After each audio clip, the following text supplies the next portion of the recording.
Irmãos e irmãs queridos, paz e graça seja sobre todos em nome de Cristo Jesus, o Senhor. Alegria, gratidão, privilégio, podemos estar juntos aqui mais uma vez nessa mesa preparada pelo Senhor na viração do nosso dia, esse encontro aí de mesa, de comunhão, de fé, de reflexão, de aprendizado, de testemunho, de amizade. Em nome de Cristo Jesus, o Senhor, muito boa noite mesmo, alegria, sempre gratidão renovada, né? Esperança renovada, poder a cada dia estar aqui com os irmãos e meditar na palavra de Deus, aprender e repartir, ouvir, receber, testemunhar. Muito bom. É verdade, Aurinha, graças a Deus a gente está se recuperando bem aqui, a Lana se recuperando bem. E aí, Rafinha, abração, querida. Então, tio, que benção, bom demais, viu, Rafa, ter estado com você aqui e com as crianças, né? Tivemos o privilégio de encontrar com o Alan também aqui, e graças a Deus, muito privilégio mesmo, muita honra. E graças a Deus estamos recuperando, né? Alguns sintomas assim ainda meio resilientes, mas estamos todos em recuperação, graças a Deus eu estou bem, assim, né? E estamos superando isso aí tudo, puxa, com muita gratidão, muito privilégio mesmo, tá bom? Graças a Deus.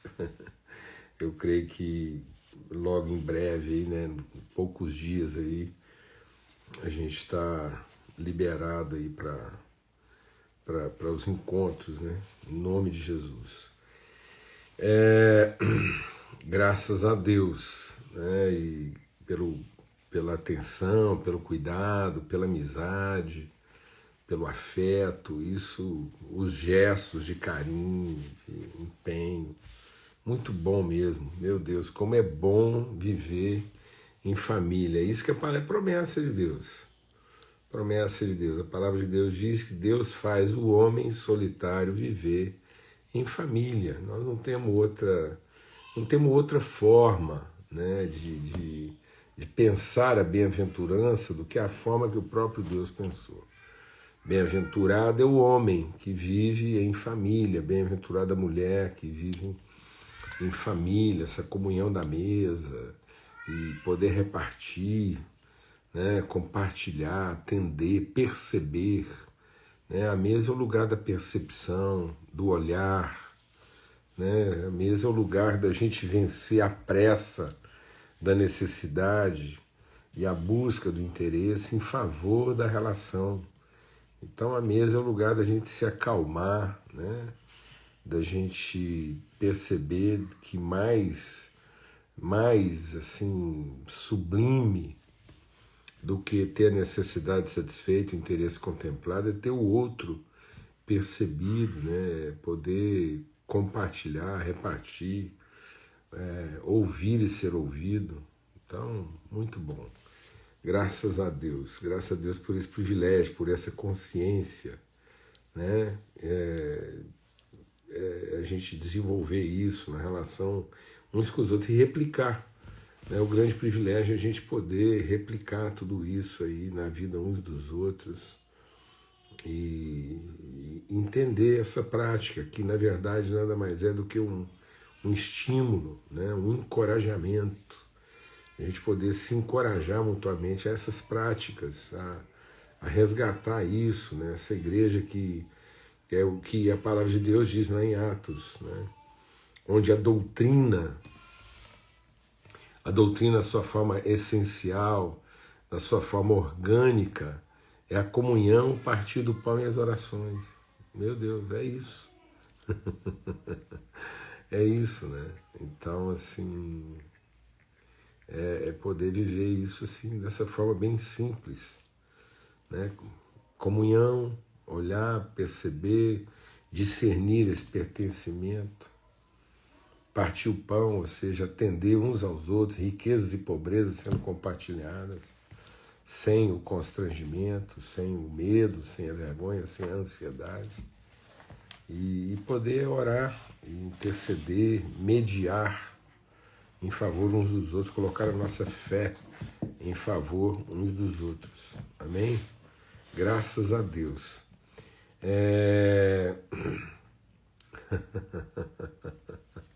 Quem fez esse comentário aqui, gente? Depois de mais de 3 anos chovendo, agora que eu estou começando a comer pelas beiradas. Que bênção. Essas coisas se animam a gente, viu? Que legal. Vamos ter uma palavra de oração, né? Vamos estar colocando nossos corações em Deus aqui e realmente assim abrindo, né, nosso entendimento para aquilo que Deus quer ministrar na nossa vida aqui. Quem fez o comentário aí, lá de Itaberaba, né, na Bahia. Povo querido lá, em nome de Jesus. Pai, muito obrigado pelo teu amor, obrigado pela tua graça, obrigado pela tua bondade, obrigado por essa forma, nós te louvamos, bendizemos, por essa forma bendita, essa forma sublime, essa forma paterna do Senhor estabelecer o teu desígnio, o teu propósito, de modo que a tua vontade se cumpre em família, a tua vontade, o teu propósito se cumpre nesse lugar de comunhão, de redenção, esse lugar onde nós perdemos a pressa, esse lugar onde nossas ansiedades são curadas, esse lugar onde a nossa solidão é desfeita. Oh Deus, muito obrigado. Obrigado porque o Senhor não nos atrai para um lugar de devoção, onde nossas carências, nossos apetites, nossas cobiças seriam reforçadas, mas o Senhor nos atrai, nos chama, nos coloca, nos assenta, nos aquieta no lugar de comunhão. Oh Deus, mesmo na devoção, a ansiedade, mas na comunhão a paz. Porque na comunhão nós temos que esperar uns pelos outros. Obrigado, Senhor, em nome de Cristo Jesus, pelo sangue do Cordeiro, pela tua bendita paz, o teu amor, a tua bondade revelada a nós, no nome de Cristo Jesus. Amém e amém, graças a Deus. Paulo fala disso, né? Paulo diz que as nossas doenças, elas estão todas, as nossas formas de patologia, de doença, de perturbação, estão todas associadas ao fato que nós deixamos de esperar uns pelos outros, né? Que coisa tremenda, né? Às vezes a gente espera um do outro, né? Mas não espera um pelo outro. Olha que diferença isso na nossa vida, amados. Né? A esperança nos dá a paz e a mansidão. Nós estamos tão cheios de esperança, tão seguros de fidelidade, nós estamos tão envolvidos em bondade e misericórdia que nós sabemos esperar uns pelos outros. Mas muitas vezes na devoção, né? Muitas vezes no rito apenas, né? A gente está tão carregado de expectativa que a gente espera um do outro. Nossas expectativas estão fazendo a gente esperar um do outro. E isso só está piorando a nossa relação. Nossas relações ficam pioradas na medida em que nós esperamos um do outro. Mas nossas relações são terapêuticas, são sadias. Quando carregados de esperança e fé, nós podemos esperar um pelo outro. Nós não temos uma pressa. Nós não temos a pressa da autossatisfação, nós não temos a pressa de deixar pessoas para trás, né? De propor jornadas onde a gente quer ser o primeiro a chegar e não o último, né? Então, assim, essa maturidade, em nome de Cristo Jesus, o Senhor. E aí a gente está compartilhando aí essa semana, né? Ontem a gente começou a compartilhar sobre isso, sobre a fé e a certeza, né, das coisas que não se veem, a firme convicção daquelas que se esperam. Então, por essa fé, nós temos a certeza, a convicção de que as coisas visíveis são formadas a partir das invisíveis pela palavra de Deus.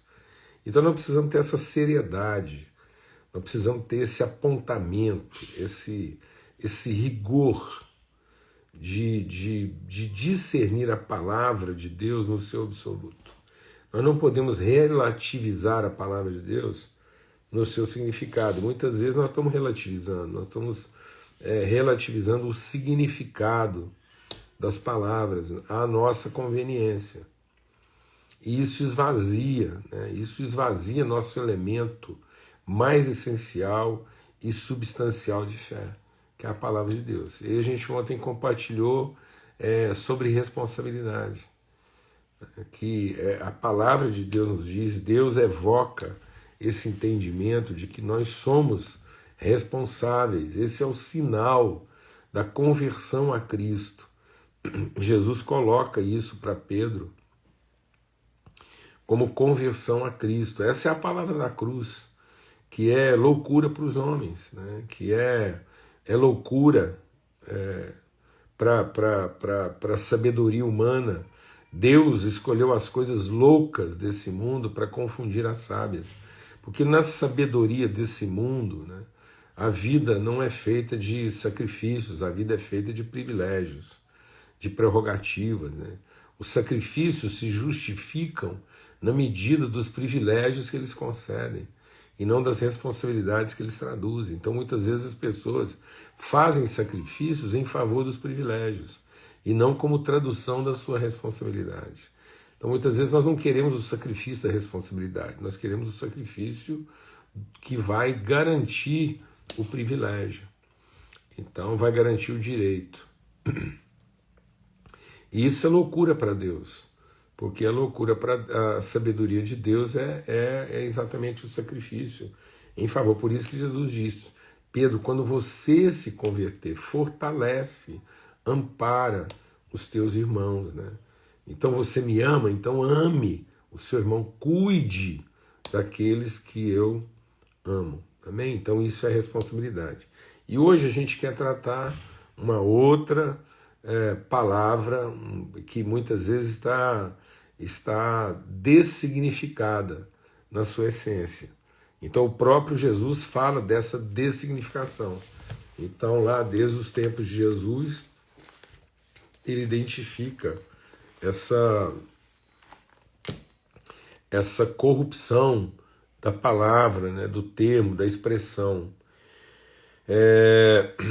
E aí o texto está lá em Marcos, no capítulo 10. Jesus está ali, né, na sua caminhada e indo para Jerusalém. E aí se aproximam dele e Jesus está indo para o sacrifício. Jesus está conduzindo os seus discípulos a Jerusalém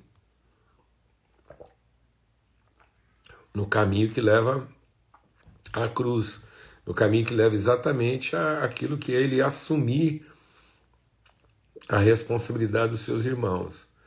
E aí ele vai dizendo, né? Eis que nós vamos para Jerusalém, e o Filho do Homem será entregue aos príncipes, dos sacerdotes, dos escribas, e o condenarão à morte, o entregarão aos gentios.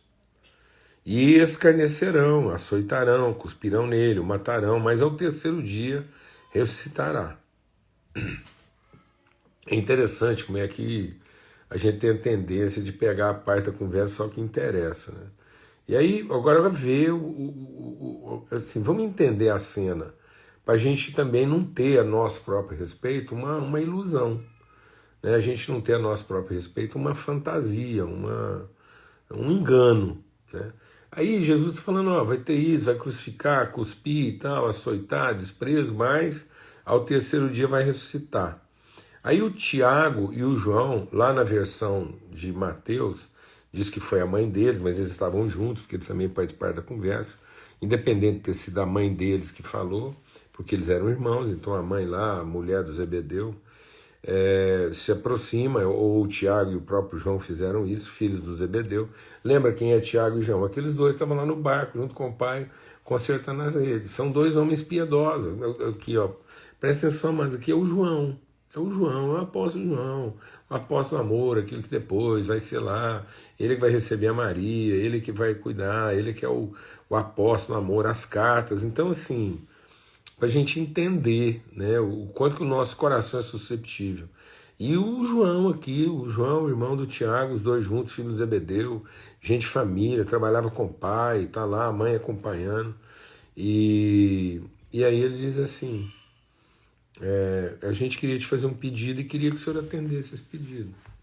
É interessante porque se você for lá para Mateus, eu vou abrir aqui em Mateus capítulo 20, faço até questão, porque assim, me chamou a atenção esse detalhe. Aqui em Mateus capítulo 20, fala que quem abordou foi a mãe, né? Então diz assim, então se aproximou dele a mãe dos filhos do Zebedeu, com os seus filhos, adorando e fazendo-lhe um pedido. É isso, sabe, amado? Essa nossa devoção, essa devoção que disfarça, né, a nossa cobiça, o nosso interesse. Então, a gente louvando, a mulher foi chegando, louvando, adorando, mestre, né? Então, a gente fica vendo essa cena. Jesus está falando uma coisa, de um propósito, de um sacrifício, de uma renúncia, de uma entrega, de uma humilhação. E ninguém está escutando aquele direito, não, amado. Está todo mundo pensando, é o Messias, é o cara que vai trazer o reino, é o cara que vai reinar. E todo mundo está falando lá, ele está falando de um caminho, ele está falando de uma todavia, ele está falando de um ainda que. E as pessoas estão lá pensando, né? E se e quando. Então, interessa, elas não querem nem saber, né? Estão querendo saber que ele é o rei, ele é o Messias, ele é o cara do milagre, ele é que vai dar liberdade para Israel. Então, e aí a gente não está prestando atenção na conversa. A gente está focado naquilo que nos interessa. E aí, baseado no que nos interessa, né, o benefício que nós estamos almejando em Jesus, o que ele representa como tradução de salvação, a gente fica ali, mestre, Senhor, e vai chegando pertinho para quê? Fala, mas agora que eu estou bem perto, presta atenção, Jesus, eu quero te fazer um pedido e quero ter certeza que você vai atender o que eu estou pedindo. E qual é esse pedido? Ele falou, então tá bom, o que vocês querem pedir? Ele falou assim, conceda-nos na tua glória. O que eles estão chamando de glória? O que Jesus vai chamar de glória? Pai, agora glorifica o teu filho, para que o teu filho glorifique a ti. E o que Jesus chama de glória é ser fiel, é ser coerente, é ser integralmente compromissado com o propósito a fim de suportar, de atravessar o todavia, o ainda que. É a angústia vivida na sua intensidade, mas sem corrupção do seu compromisso. Aí não, ele fala, concede na tua glória que nos assentemos, um à sua direita, outro à sua esquerda. E aí Jesus responde, vocês não sabem o que vocês estão pedindo. Pedir o cálice que eu bebo e ser batizado com o batismo que eu sou batizado. Sabe o que eles responderam? A presunção. A nossa presunção. E a nossa presunção vem do fato de que nós estamos focados. Nós estamos focados no interesse, no benefício, e não escapa ninguém, não. Nós estamos falando aqui do João. O João, discípulo da humildade, o cara que depois vai sofrer, vai estar lá em exílio, vai ser escaldado em água fervente, sofrer. Mas aqui, ó, passa o João e o Tiago. Às vezes a gente fica lá focado no Pedro, mas está aqui, está todo mundo aqui. Ó. É Pedro, Tiago e João no barquinho. Estamos todos no mesmo barco, não interessa se meu temperamento é Pedro, não interessa se meu temperamento é Tiago, meu temperamento é João. Na hora que fala do nosso egoísmo, do nosso interesse, do benefício, da vantagem, a gente vai chegando, vai louvando e vai dessignificando as coisas. E aí a presunção foi, Jesus falou, vocês não podem beber. Eu falei, podemos. E aí ele diz assim, em verdade vocês beberão o cálice que eu beber, e serão batizados com o batismo com que eu sou batizado. Mas quanto a sentar-se à direita ou à esquerda, isso não depende de mim. Meu Deus. Gente, vamos prestar atenção na conversa. Jesus não está, ele não está garantindo privilégios. Jesus não está garantindo a satisfação das prerrogativas. Jesus não é o salvador das minhas conveniências. Jesus não é o garantidor das minhas cobiças. Jesus não é o aval. Jesus não é o aval das minhas vantagens, dos meus equívocos. Não, ele é a referência do meu propósito, do meu destino, do meu desígnio como filho de Deus. E aí essa conversa ficou tão ruim que, presta atenção, tanto lá em Mateus quanto aqui em Marcos, diz assim, que os outros 10 discípulos começaram a se indignar com essa conversa. Rolou um clima pesado entre os 12 por conta dessa conversa do Tiago, João, respaldado pela mãe deles. Vocês estão vendo que isso pesa o ambiente, essa coisa, entendeu, de achar que liderança confere algum privilégio, que liderança garante alguma prerrogativa, que liderança é uma coisa estabelecida na forma da hierarquia. Aí Jesus vai ensinar. Ele vai ensinar que liderança não tem nada a ver com hierarquia. Assim como responsabilidade não tem nada a ver com autonomia, com direito. Então nós estamos desconceituando liderança. Nós estamos criando um conceito de liderança que só fala da nossa alucinação, que fala da nossa sociopatia, da nossa perturbação, da nossa demência. Isso é loucura. Deus diz que a nossa sabedoria é loucura. Deus diz, vocês estão ficando loucos, vocês estão ficando dementes. Há uma demência coletiva em função de um pressuposto que eu nunca garanti, que eu nunca ofereci. Não é nessa base que eu trabalho. Não é assim que eu significo. Aí Jesus diz, saibam, para resolver esse mal-estar, saibam que os que se julgam ser príncipes das pessoas se assenhoriam delas. E os grandes usam de poder sobre elas. Então o que o mundo chama de liderança é hierarquia, é governo, controle. Mas isso é o que o mundo, é como o mundo, é como os loucos, é como os insanos, é como os dementes, é como os alucinados, os perturbados de mente e de alma definem liderança. Na forma do quê? Do governo, do poder, de quem tem o controle, de quem determina, de quem estabelece e controla o outro. E ele diz assim, mas entre vocês, bem devagar, mas entre vocês liderança não é definida, significada ou traduzida dessa forma. Interessa. Não interessa a sumidade, não interessa a fama, não interessa o poder, não interessa o dinheiro, não interessa o sucesso, não interessa quem está falando.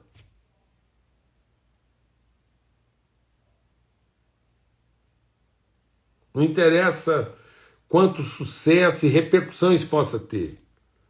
Não interessa a forma como o mundo,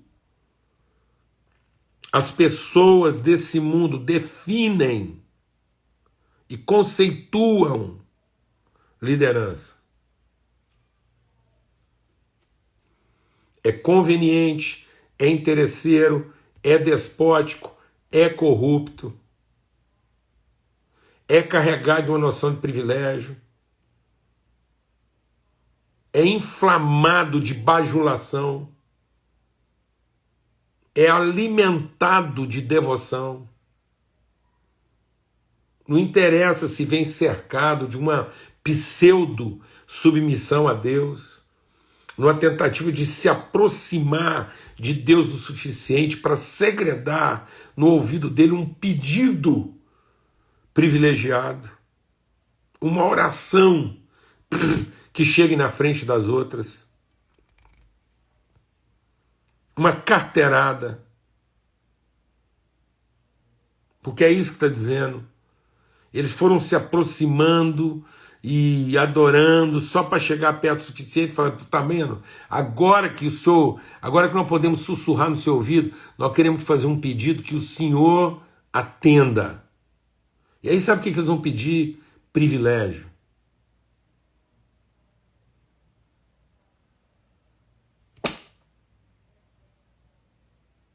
Privilégio. Tudo de significado. Jesus falando de uma coisa, nos conduzindo numa direção e a gente querendo arrastar ele para outra direção. Pedro fez isso. Com certeza não será assim. Poupa-te.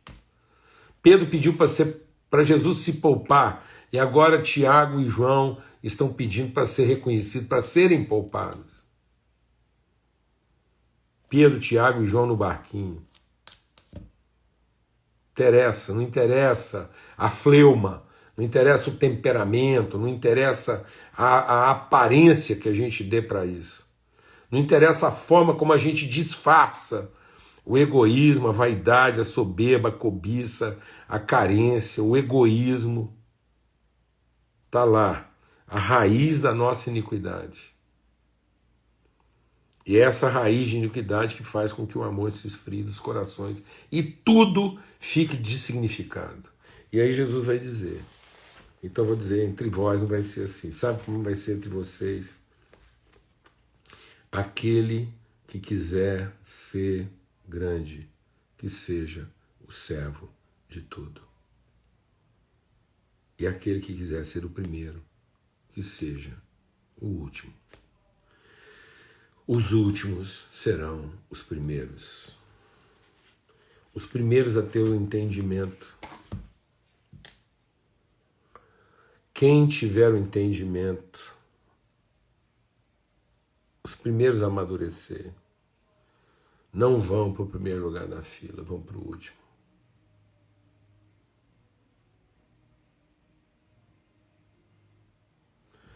Quanto mais maturidade eu tenho, mais para o fim eu posso ficar. Quanto menos maduro eu sou, primeiro eu quero ser atendida. Quanto mais maturidade, menos hierarquia. A hierarquia trabalha no sentido oposto da nossa maturidade. Nós precisamos ser hierárquicos porque somos infantis. A excelência das nossas hierarquias não falam da nossa maturidade. A excelência das nossas hierarquias falam da nossa imaturidade, da nossa insegurança e do nosso medo de ser esquecido, de não ser respeitado e de não ser ouvido.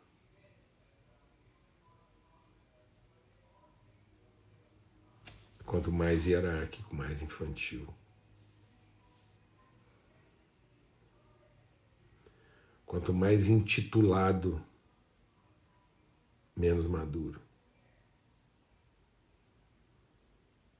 Se os nossos títulos têm que significar mais do que os nossos nomes, então é porque nós estamos trabalhando numa cadeia de admiração e não numa relação de respeito.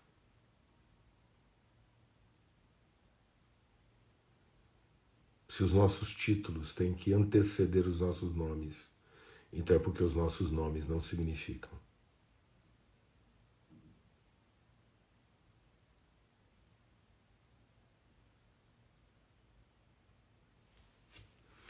Em nome de Cristo Jesus.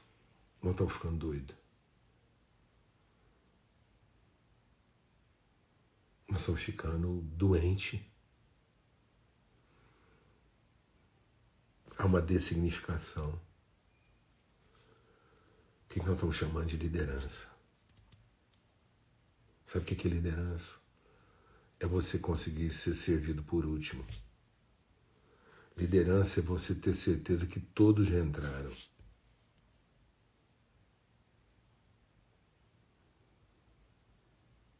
Liderança não é esperar do lado de dentro até que todos entrem. Liderança é esperar do lado de fora até ter certeza que todos já entraram.